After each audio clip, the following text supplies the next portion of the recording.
Hello guys! Welcome back again to my channel. Now, for today's video, sasagutin natin itong tanong na kung alin type ng aircon ang mas matipid sa kuryente. Yung split type nga ba? Or yung window type? So bago tayo mag-start, disclaimer muna, hindi ako expert. Yung mga sasabihin ko ngayon ay based lamang sa experience ko. Yung gagamitin natin data ay based lamang sa nakuha natin sa internet. Kaya kung meron man akong masabing mali dito, pakicorrect na lang ako sa comment section. Kung meron kang question, suggestion, or gustong pagawa ng content, ilagay mo na lang sa comment section. Kung hindi ka pa nakasubscribe, mag-subscribe ka na. I-click mo yung notification bell para ma-notify ka sa mga susunod ko pang mga video. Paki-follow na din ako sa Facebook page ko. Ilagay ko na lang sa description yung link. Okay yan, start na tayo. Alin nga ba ang type ng aircon ang mas matipid sa kuryente? So ito, sa kuryente lang hindi kasama yung price ng aircon tsaka yung maintenance. Mag-focus lang tayo dito sa kuryente, yung consumption niya. Okay, yung power consumption niya. Alin nga ba yung mas matipid? So para malaman natin yan, kailangan natin ng data. So yung data na gagamitin ko dito ay yung nagamit ko na sa mga previous videos ko. So sa mga hindi pa nakakaalam, meron akong videos na top 10 na pinakamatipid na window type inverter aircon. Tapos meron din akong top 5 na pinakamatipid na split type na inverter aircon. Split type naman yon. So sa mga hindi pa nakakapanood ng mga videos na yon, pakilagay ko na lang sa description yung link. So yun yung gagamitin natin na data. So yung data na yon galing yon sa DOE. So para dun sa mga nagtatanong, ano nga ba yung kinalaman ng DOE sa mga aircon? So yung DOE or Department of Energy, sila yung nagpo-provide nito. Ito papakita ko. Yan para lang dun sa mga hindi pa nakakaalam. Yan para malaman nyo. Ito, sila yung nagpo-provide nitong energy label. Siguro nakikita nyo na to dun sa mga appliances tulad ng aircon, ref, yan. Sa mga oven nata meron din, tsaka sa mga electric fan. So sila yung nagpo-provide nito para guide yan sa consumer para malaman nila kung alin yung matipid sa kuryente. So ito, meron yung stars dyan, ito. So mas maraming stars, mas matipid sa kuryente. Okay? Hindi lang yan, dito kasi makikita mo yung ibang specs ng aircon. Yan, tulad dito ang monthly energy consumption. Ito kung gaano siya kalakas magkonsumo. Yan. Tulad nito yung example natin na TCL na aircon. Yan. Tapos makikita mo din dito yung brand name. Tapos yung product model. Yung cooling capacity ng aircon. Yung refrigerant. Yan. Tapos kung anong type ng aircon. Ito, window type to.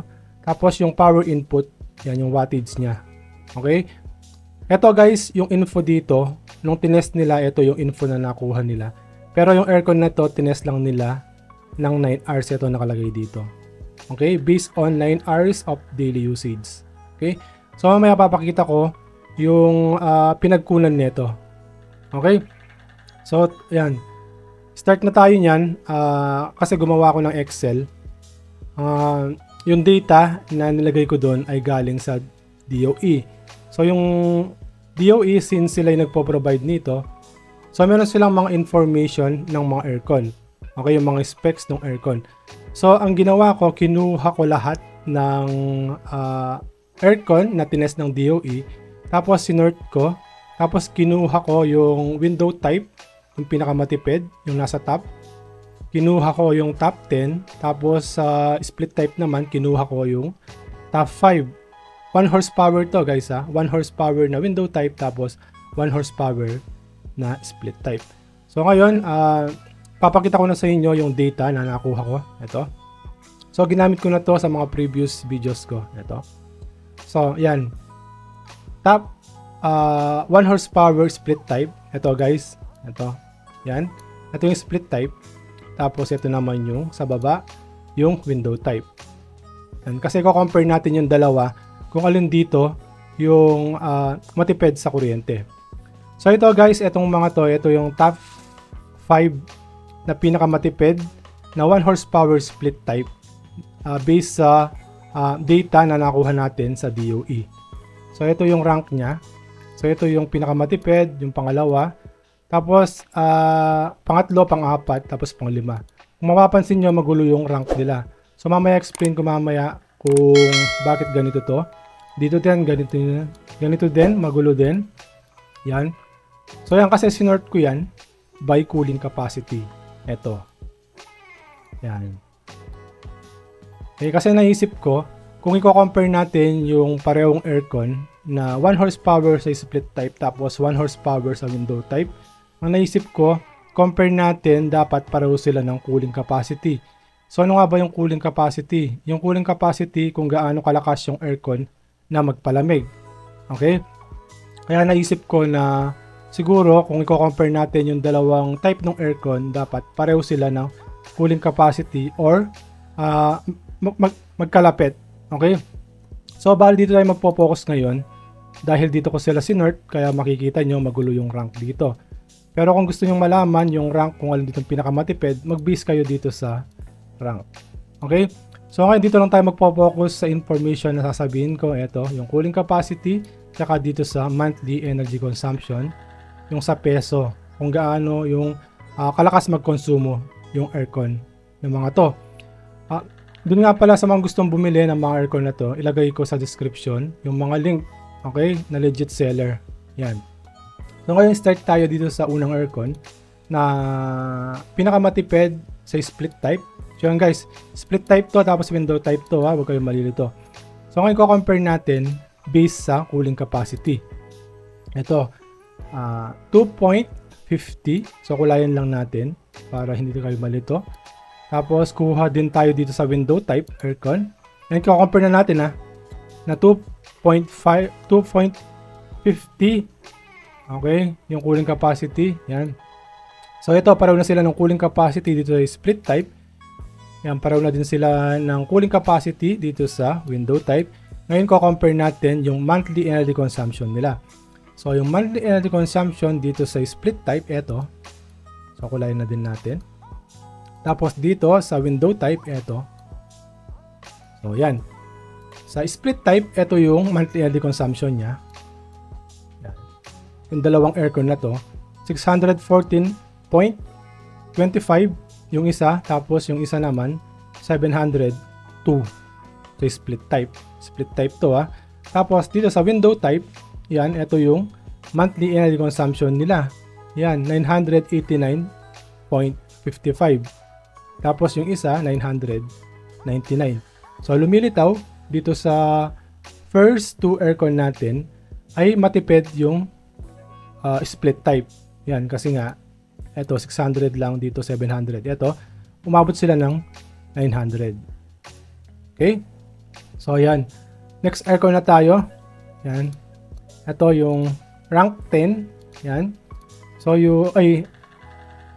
sorry guys, dapat pala kasama to kasi 2.50 din.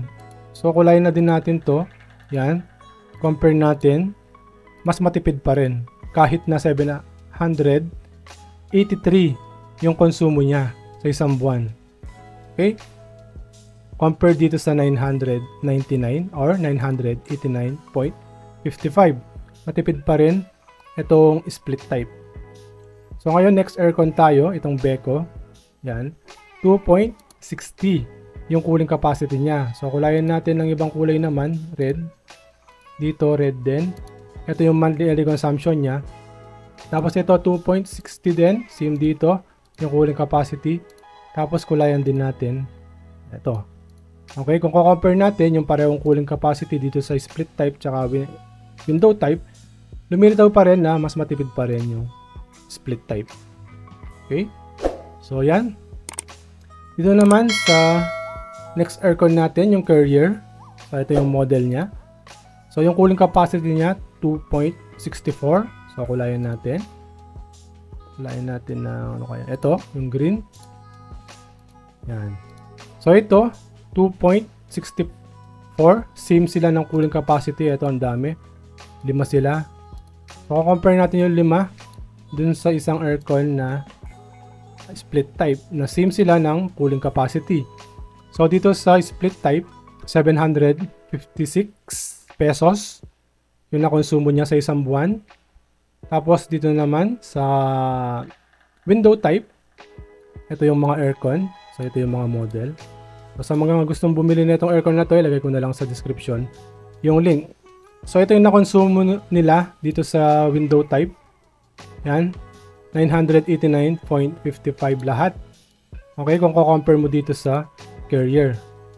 So yan, lumalabas pa rin na matipid pa rin yung split type kung i-compare natin sa same cooling capacity dito sa window type.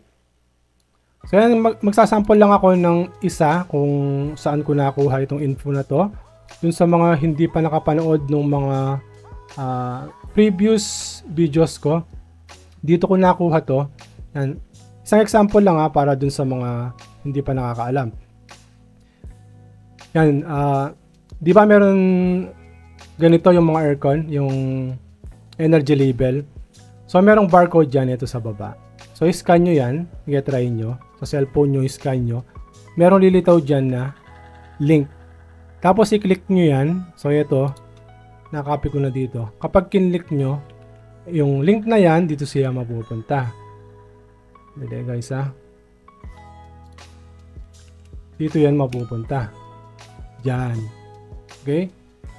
Yung info dito, tsaka yung info dito, ay same lang.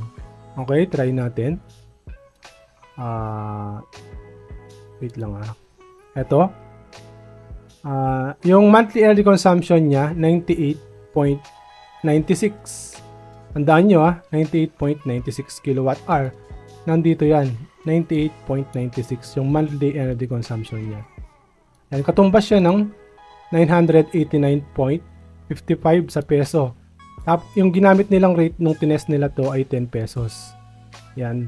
Iba-iba yung rate guys Depende yan sa lugar nyo. Makikita nyo yan sa mismong bill nyo. Okay? Yan. Tapos, tingnan natin, yung power input niya, yung wattage, nandito yan. Ito. 733. Tapos 733. Okay? Tapos yung cooling capacity, nandito rin yan. Ito. Cooling capacity. 2.50. Yan. Tapos, yung model ng aircon, ito. Okay. Tapos, ito din yung model ng aircon. Yan. Yan guys, pinakita ko lang kung paano ko nakuha itong info na to dun sa mga hindi pa nakakaalam o hindi pa nakakapanood ng mga videos ko. Yan. Tapos, meron din dun dito sa link na to na para malaman mo kung magkano yung makukonsumo niya sa 24 hours. Kasi meron akong info dito. Yan malalaman mo. So, ganito lang yun. Ilagay mo dito yung 24 hours. Yan. Tapos, 1 day. Tapos, kung magkano yung rate sa lugar nyo. So, dito sa example na ito, ang gagamitin natin ay 10 pesos na lang din. Okay? Ito. Sa 24 hours, ang makukonsumo mo, kung 10 pesos yung rate sa lugar nyo, ay 87.96. So, nilagay ko yan dito. Ayan. Okay? Dito yan. So, kahit dito tayo mag-base, makikita mo pa rin na mas matipid pa rin dito sa split type. So, ngayon, ko-compare natin yung rank 1 ng split type sa rank 1 ng window type. So, wala dito yung rank 1 kasi nga wala siyang same cooling capacity dito sa split type na ginawang ko dati. So, ngayon kukunin natin, nandito yan. So, ito yung full list ng window type aircon inverter to So, ito yung number 1. Okay, ito yung pinakamatipid sa window type. Kasi sa split type, meron na tayo nandito. Okay? Paste ko lang dito para ma-compare natin ng mabuti or makita nyo ng mabuti. Yan. Tapos, kulayan ko lang ng ano kayang kulay? Red. Para pansin kagad. Okay? So, yan. Ito yung rank 1 ng split type. Ito yung rank 1 ng window type. So, ngayon compare natin. Yung cooling capacity, mas mataas ng konti itong window type. So, konti lang yan. Yan. Pero dito, yung wattage niya, mas mababa dito sa split type. Yan. So, yung monthly energy consumption niya, dito tayo mag-focus. Yung rank 1 ng split type ay 614.25. Dito naman sa rank 1 ng window type, ito, 974.16. So, lumilitaw na matipid talaga yung split type kung kukompare mo sa window type. So, yan guys. Marami ng example yan na lumitaw talaga or hindi man nanalo itong window type dito sa mga aircon na nasa top. Yan. Okay, tapos with same cooling capacity, yan, yun yung kinompare natin. So kahit na i-compare mo yan sa hindi same cooling capacity, tingnan natin dito yung full list nung 1 horsepower window type. 1 horsepower to guys, yung ginamit ko na dito. Okay, kahit na i-compare natin, yan kung makikita nyo, yung pinakamatipid dito sa top 10 ay 974.16. Ito na yung pinakamatipid guys, sa window type. Kung ko-compare natin yan na 974, tapos kunin natin yung pinakamataas magkonsumo dito sa split type, ito yung 783, mas mananalo pa rin itong split type. Okay, mas matipid pa rin siya. So yan guys, based dito sa data na ginamit natin na galing sa DOE or Department of Energy, lumilitaw na matipid yung split type kung ko-compare natin sa window type. Pero dapat, ito lang guys para sa akin to, kahit na naka-split type ka, kung mali naman yung gamit mo, okay, mataas pa rin magkonsumo ng kuryente yan compared dun sa naka-window type na tama yung paggamit niya. Okay? Hindi porket naka-split type ka, kung mali naman yung gamit mo, okay, malakas pa rin magkonsumo ng kuryente yan. Kaya dapat tama yung paggamit mo. Kung tama ba yung horsepower ng aircon mo, kung kinonsider mo ba yung heat load, okay, kung insulated ba yung room mo, kung meron ba nakakalabas na lamig dyan, okay. Basta dapat tama yung aircon na mabili mo, tapos tama din yung paggamit mo. Na dapat wag masyadong mababa yung temperature na iseset mo sa aircon mo. Okay, dapat nasa ano lang yan, mga around 23 to 26, mga ganun. Okay, wag masyadong mababa, wag mong ilagay sa 16, 17, okay, wag ganun. Okay, so yan guys, sana meron kayo natutunan sa video na to at sana nasagot ko itong kung alin nga ba na type ng aircon ang matipid pagdating sa kuryente. So itong ginamit ko na data na to ay based lamang sa DOE. Okay guys, sa mga gusto mag-order ng mga aircon na to, ito kasi yung nasa top nung database ng DOE, ilagay ko na lang sa description yung link.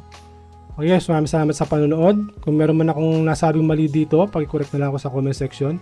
Kung meron kang question, suggestion, or gustong pagawa ng content, ilagay mo na lang sa comment section. Okay? Kung hindi ka pa nakasubscribe, mag-subscribe ka na.